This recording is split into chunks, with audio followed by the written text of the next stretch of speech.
किसी छोटे से गांव में एक पुरानी हवेली थी।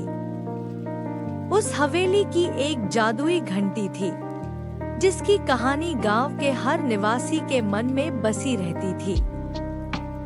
यह घंटी किसी भी दिन जादूगरों के हाथ से नहीं जा सकती थी। गांव में रहने वाले बच्चों में इस जादुई घंटी की कहानी बहुत प्रसिद्ध थी। एक बार गांव में एक नया आया, नाम था रामू।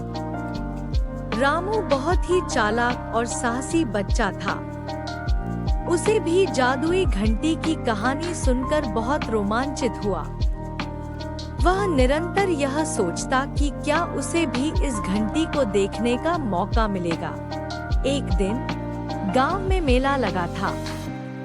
रामू ने उस मेले में अपने दोस्त के साथ बहुत मस्ती की। मेले में वह एक पुरानी दुकान में चला गया, जहां उसने एक बहुत ही अनोखी चीज देखी। वह चीज थी एक पुरानी कटी हुई घंटी।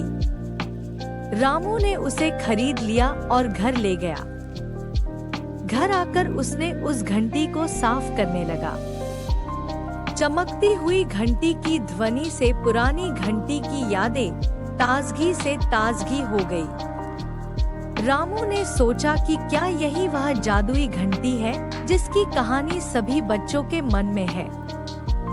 एक रात जब रामू नींद में था, उसकी आंखें उठ गईं। वह एक आवाज सुन रहा था। घर के अंदर से कोई आवाज आ रही थी, मुझे जादुई घंटी को वापस करो, वरना तुम्हें बड़ी सजा भुगतनी पड़ेगी। रामू ने उस दिशा में देखा तो वहाँ एक जादूगर खड़ा था। वह उसी जादुई घंटी को खोज रहा था। रामू ने तुरंत उस घंटी को लेकर उसे दिखाया। जादूगर ने उसे लेकर अपने हाथों में खुशी से झूमते हुए कहा, तुमने मेरी जादुई घंटी को वापस कर दिया। अब मैं तुम्हें एक विशेष उपहार देता हूँ। और फिर उसने रामू को जादूगरी सीखने का मौका दिया। रामू ने जादूगरी सीखी और वह बच्चों के बीच बहुत प्रसिद्ध हो गया। उसने बच्चों को खुश करने के लिए अनेक जादू किए।